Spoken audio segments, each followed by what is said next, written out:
teen suicide. Tricia Sloma has spent months researching the heartbreaking topic and has talked with devastated families still asking the question, why? Teen suicide is an uncomfortable topic, difficult to comprehend, and so often unreported because of the extremely sensitive nature of the story. But we can't be silent anymore. Here's why. A recent Indiana Youth Institute report cites disturbing statistics. Indiana has the highest rate in the nation of teens who have considered suicide, and the second highest in terms of teens who have attempted suicide. In this segment, you'll hear from the experts who are sounding the alarm and a family who is begging parents to talk to their teenagers before it's too late. Now, because this issue is so important, we want to make you aware that we are running the National Suicide Prevention Lifeline number at the bottom of your screen during this segment. It's 1-800-273-TALK or 1-800-273-8255. You can also text the word START to 741-741 for free 24/7 emotional support.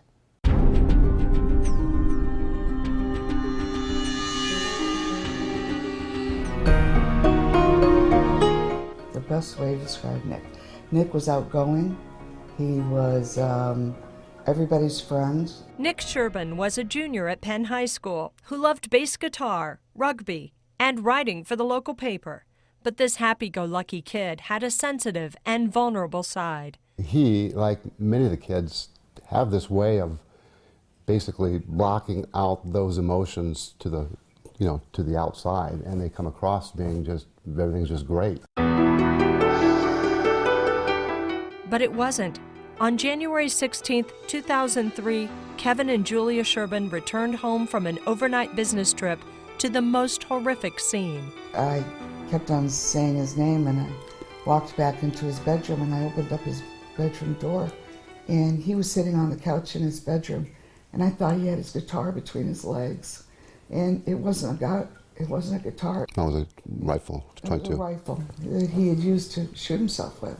I mean, I realized, that he had passed on at that point, but it was just, it hit us. It's like, life as we knew it changed. We've lost some incredible children. Dr. Erin Leonard is a local psychotherapist who wants people to know just how fragile teenagers can be. Kids can be very easily dismantled, and they can forget who they are very easily and feel, worthless and undervalued and hopeless. Added pressure from social media, school schedules, and family life can be a lot for their still developing brains. A lot of teenagers are dealing with hormonal shifts and brain chemistry shifts, and so they're moody. Indiana Youth Institute CEO Bill Stanczykiewicz says the prevalence of teen suicide contemplation and attempts cannot be ignored. They should watch for the warning signs. They should not feel any shame or stigma, and instead get the help that their children need. The Sherbins agree. They spent years speaking to school groups urging teens to ask for help. Mental illness is no different than physical illness, and if it's something that we can fix in you, as a parent, I would have given anything to have a chance to say, let's fix it. The girlfriend-boyfriend breakup, or bad grades, or whatever it might be that throws them, that causes them to do what they do. And we tell the kids, don't make a permanent decision for a temporary problem. I'm still crying for the loss of my son. He will never be here. I will never get another hug. I'll never get another kiss. I won't see his babies. I won't see him get married. I won't know what he did for a job. And it's forever. For us, it's forever. And if I can do anything to save another family from going through this, I will do it, because it's hell. The Sherbins share their story with students as part of the Yellow Ribbon campaign. It's a national suicide prevention program in area high schools. These cards with a yellow ribbon on it are given to kids so that if they ever need to talk to someone, they can turn in the card and let them know they need help. We want to share some of the common warning signs of depression in teenagers. They include a change in mood, a change in behavior, also sleep habits or appetite, as well as feeling hopeless or worthless and a drop in grades. Also, giving away prized possessions. Now, there are many other warning signs, and every teenager is different. So we have a much more detailed list of warning signs at WNDU.com. Just click on Teen Suicide Prevention on the big red bar. From urban schools to rural districts, no academic system is immune to teen suicides. But some areas are actually more at risk than others. The Journal of the American Medical Association Pediatrics reports that the suicide rate for young people in rural communities is nearly double the rate for youth in cities. One local district has been hit hard. 3 students at Tippecanoe Valley have taken their own lives this school year. I met with students and staff to find out what's being done. Their response is inspiring.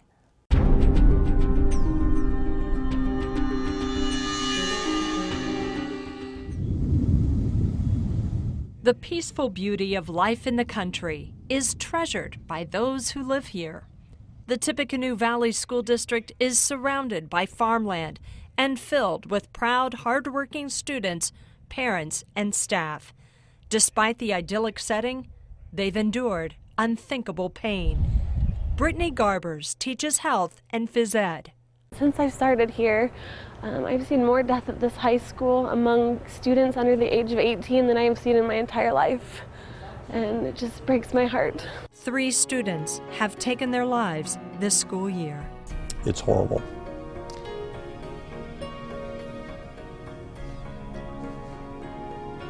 Excuse me, sorry. You know, your heart goes out to the families, and a little piece of you dies. The grief you could see. It was just something that I don't want to have to see again. I don't want to have to see any of my classmates go through something like that again. Seniors Sarah Jones and Micah Bradley are members of the school's mental health task force. The group, comprised of students, staff, counselors, and community members, works hard at suicide prevention efforts. Sometimes it's just letting the person know that someone does care. So many people just think they're alone, and it's more than that. There is somebody somewhere that does care, and it's just our job to show them that. Similar programs are in place at Wawasee High School in Kosciuszko County, where 2 students died by suicide 2 years ago. It was just really upsetting to see your friends hurt like that. Both schools use peer facilitators, a program that pairs struggling kids with students trained in conflict resolution and confidential support. I think it's easier to talk to people my own age, and I think people in the school think that too. This isn't a Wawasee High School or a Tippecanoe Valley High School issue. It happens at all schools, and it's making it aware so that we don't put our head in the sand that it actually does take place. Teen suicides can and do take place at any school. So why are rural kids more at risk? Experts say part of the problem is the stigma of mental health disorders. Residents who live in the country and small towns are more likely to suffer in silence and not ask for help. Sometimes they might be uncomfortable with sitting in a counseling office waiting. They might run into somebody they know, particularly in smaller communities. That's why families at Tippecanoe Valley are learning about Crosswinds, a counseling program that makes house calls. We offer our services right to our families in the comfort and privacy of their own home. What we focus on is, what do you do well as a family? You are the expert on yourselves and your family. We are here to guide and partner with you and help you do things that you probably already do a little bit, but we want to help you do them really well. Another concern for rural youth is the easy access to guns. We certainly are in a community where guns are a big part of life here with hunting, and if you live in a rural area, you probably want something there to defend yourself and your family. So we have no issues with guns, but we do feel it's very important for people to make sure that those things are locked up. Keeping firearms locked and safely tucked away with bullets separate from guns is really important.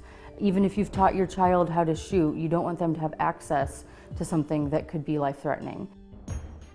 According to the CDC, firearms are the top method chosen by suicidal teens, followed by hanging and overdose.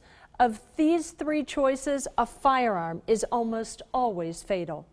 When a young person dies by suicide, family and friends are devastated, left with feelings of shock, fear, and often anger. That's what the Tippecanoe Valley School District has been dealing with after 3 students took their lives this school year. Their suicide prevention efforts were brought to our attention in January when the school's mental health task force was presented with a one school at a time grant. They used the money to help bring a nationally known teen suicide prevention expert to speak to students and parents. His visit was just part of the healing.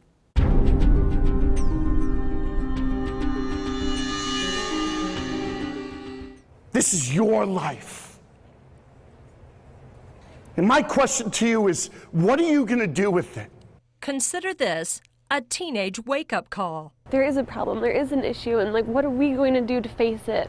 Are we going to continue to hide in the shadows and just let it continue to happen, or are we going to be willing to stand up and make a change? The call for change made louder by teen suicide prevention expert Jeff Yalden. I want you to wake up every day with enthusiasm. Yalden doesn't mix words. Today starts a new day where we're not going to look back on what has happened. We all know what has happened. It sucks. It's not fair. It hasn't been easy. Yalden's high-energy presentation at Tippecanoe Valley was held just days after the funeral for a 3rd student who took his life. He talked to the kids about responsibility, self-esteem, and embracing their future. There will be people that ridicule you. There will be people that don't like you. There will be people that want to make fun of you. There will be people that are going to say things about you. But we have to be willing to accept that. And if you're willing to accept that, then you also need to be willing to go out there every day and be awesome. As with so many things in a teenager's life, the highs and lows can be a wild ride. That same month, the Tippy Valley girls basketball team won sectionals and just kept winning, eventually making it all the way to state for the first time in school history. Oh, good job! This community has been so supportive of us. We've had pep rallies, pep sessions, and it's just bringing our community together again, and I think it's so awesome that we have the fans that we do. They're so supportive. And I feel like going to state helped, definitely, but... Even though they came up short, the run to state was a huge boost. Perfect timing. It was distraction. It brought the morale up in our school so much. Weeks later, I went back to the school to see how the students were doing. I feel like things have gotten a lot better. Senior Sarah Jones is looking forward to graduation. She's proud of how the student body came together. You don't really hear as much about the bad things anymore. It's like, we accomplished this, we've done this, this has happened, but we came back stronger. I think that we can take this to the next level, and it's not just about, a high that comes from, having a speaker here for a few weeks and then it goes back to normal. I think our school really is improving. We can't do things alone. We don't do it in a vacuum. We work with parents and families, and it has to be a team effort. A team effort that includes counseling, awareness programs, and plenty of training. Superintendent Brett Boggs wants kids to be willing to ask for help or help one another when times get tough. The things that we're trying to do here, we'll never know. But I would hope that with all the people that have been trained, that somewhere along the line that maybe we've helped prevent a suicide. You're awesome. Thank you for listening. I'm glad. Boggs gives a lot of credit to the many people in programs who have stepped up to help, like area churches and the Bowen Center. Bowen has provided the kids with a suicide prevention training program called QPR, also known as Question, Persuade, and Refer. You should ask the simple question, are you thinking about hurting yourself? Experts agree talking about suicide does not plant the idea. If the answer is yes, then persuade them to get help and then refer them to a place where they can get that help.